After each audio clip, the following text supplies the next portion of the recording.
This is iFIBER 1 News. Here are today's top stories. Anybody can hang up a campaign sign. But getting out and waving those signs at 7:30 in the morning in a dog suit? That's dedication. Jenny Bell offered to get really high in a room full of cops and then take a sobriety test for science. Every Halloween, Moses Lake blocks off a portion of 3rd Street downtown for kids to come and enjoy the holiday in a safe environment.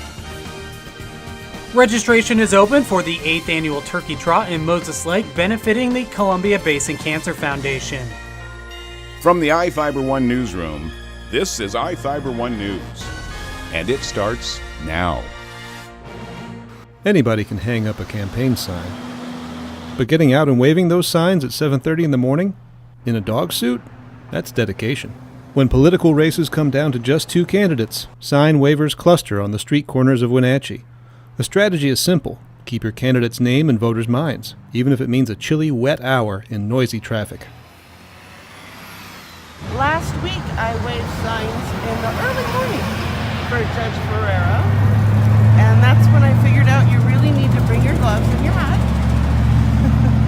Just down the road from Susan Whitehall, Mona Miles Kohler was waving the flag for her district court judge candidate. Have you ever been involved in a campaign waving a sign for a candidate before?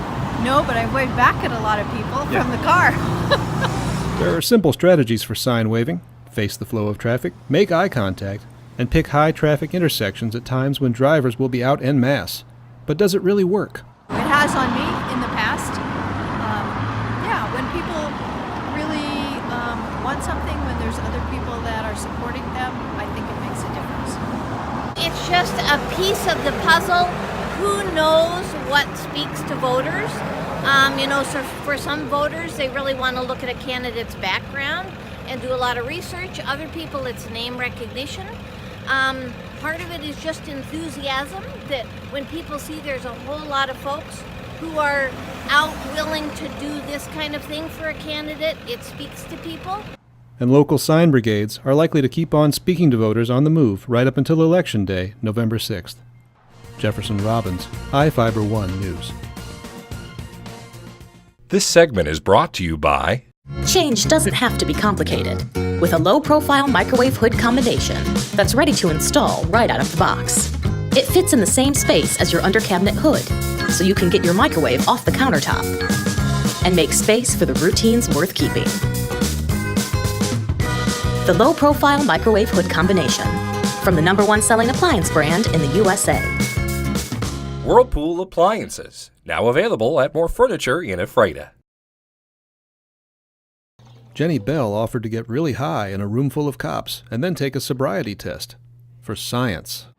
I took 10 milligrams of edibles in the form of a small grape-flavored lozenge. And then I smoked a couple bowls of a variety of weed, just flower. One of the products was from my farm, and a couple of the other products were from another farm, all out of the recreational market. Bell runs Cisco Pancho's cannabis farm near Peshastin, but on Wednesday, she was a test subject. Like a wet lab used by police to test and demonstrate the effects of alcohol on drivers, this Green Lab project wants to do the same for cannabis, now that it's legal to grow and use in the state of Washington. We've had a lot of training throughout the years with alcohol impairment. We've seen an increase with cannabis use, and so this prompted this training to provide training to law enforcement of when officers recognize the signs of impairment related to cannabis, and then giving officers a tool so they can make a correct arrest, no arrest decision if that person is impaired from smoking too much cannabis. Agencies partnering in the Green Lab include Fish and Wildlife, Washington State Parks, the Traffic Safety Commission, and NASBLA, the national body that develops policy on boating safety. The Central Washington Growers Association, which represents local cannabis farmers, helped coordinate volunteers and conference room space in Leavenworth. It's the 3rd such Green Lab here in 3 years, and it's believed to be the only such study of its kind in the United States. Doctors, courts, and every state in the land agree 0.08% blood content is the legal cutoff for alcohol intoxication. But proving cannabis intoxication has much less science behind it. That's where Nick Lovrich comes in. The former WSU political science professor and his team took Bell's vital signs and blood and saliva samples before and after her testing. And then we'll analyze those things so that we know what people, when they intake cannabis? At what level is it entering their bloodstream? How long does it stay there? There's no instant roadside test kit like a breathalyzer to check for the presence of cannabis. We've shown that we can do this in the lab, but a lab is not back of a police car at 2 in the morning. So that's taking us a long time to get to the engineering solutions. We don't have anything that we could put in somebody's on their belt and they pull it out and say, give me a reading. So that's the eventual goal. 8 volunteers like Bell consumed cannabis and went through assessment and field sobriety testing over 2 days. Their tests were videotaped to show traffic and boating safety officers in other jurisdictions, so they know what to look for when contacting a boater who might be impaired. State funding for projects like Green Lab has been lacking, even while $927 million worth of recreational marijuana was sold in Washington last year. We need animal studies, we need tools for law enforcement, and the money is nickels and pennies, not real dollars. So we do the best we can, small studies like this. Jenny Bell spent about 3 hours as a lab rat for the study. She says she'd encourage others to volunteer as well. I think that the more people that they get to be around and the more people that run through the tests, the more they're going to learn, and then the better it'll be for everybody, out in the real world. Jefferson Robbins, iFIBER 1 News. This segment is brought to you by... Your taste buds bored? Well, then bring them to Jay's Teriyaki. Not only does Jay's have a variety of teriyaki dishes, they also offer mouth-watering salads and sides. Call Jay's 509-764-5155. Jay's Teriyaki, located at 123 East Broadway in Moses Lake, because it's all in the sauce. Every Halloween, Moses Lake blocks off a portion of 3rd Street downtown for kids to come and enjoy the holiday in a safe environment. The street is packed with all sorts of trick-or-treaters and adults in costume alike. The police department and fire department are even there handing out candy. Many of the local businesses on the street also hand out candy to trick-or-treaters. One such business is Body Benefits. Carly Needham loves the tradition of handing out candy to trick-or-treaters who pass by her business. It's for the kids. It's for the kids. It's the brightness in their eyes, their wonder. They get to look and see and have such a good time. It's safe for everybody. It's a wonderful, wonderful thing. Another part of the festivities is the Moses Lake Ballet Academy performing Thriller every year.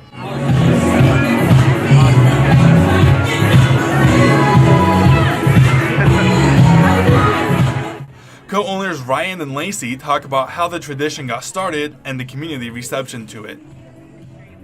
I used to do Thriller as a child when I lived over on the west side, and I was asked Lacey if there was anything like that in Moses Lake, and she said no, not that I know of, and I said, we're doing it, and so we kind of just have been doing it ever since. Oh, they love it. They're always asking, so are you going to do it again this year? What time? Where's the best place to stand to watch? So they really enjoy it. Yeah, every year it feels like we get a bigger crowd every time. It's fun. I'm Adam Chikoski, for iFIBER 1 News. Registration is open for the 8th annual Turkey Trot in Moses Lake, benefiting the Columbia Basin Cancer Foundation. The 5K Run Walk is being held Saturday, November 17th, starting and ending at Blue Heron Park. The cost for online registration through November 11th is $15 and includes a race t-shirt. The cost is $20 after online registration is closed and does not include a shirt. Online registration is available at runsignup.com by searching for Moses Lake Turkey Trot. Packet pickup on the day of the race is from 7:30 a.m. to 8:45 a.m. and the race begins at 9 a.m., followed by an award ceremony. All proceeds from the event support the Columbia Basin Cancer Foundation, a local nonprofit organization that provides support, services, and information for patients and families battling cancer. According to organizers, last year's Turkey Trot raised more than $9,600 for the foundation. This is Joe Utter for iFIBER 1 News. This is iFIBER 1 News. For more information on these stories and other news, visit us online at iFiber1.com or check us out on Facebook.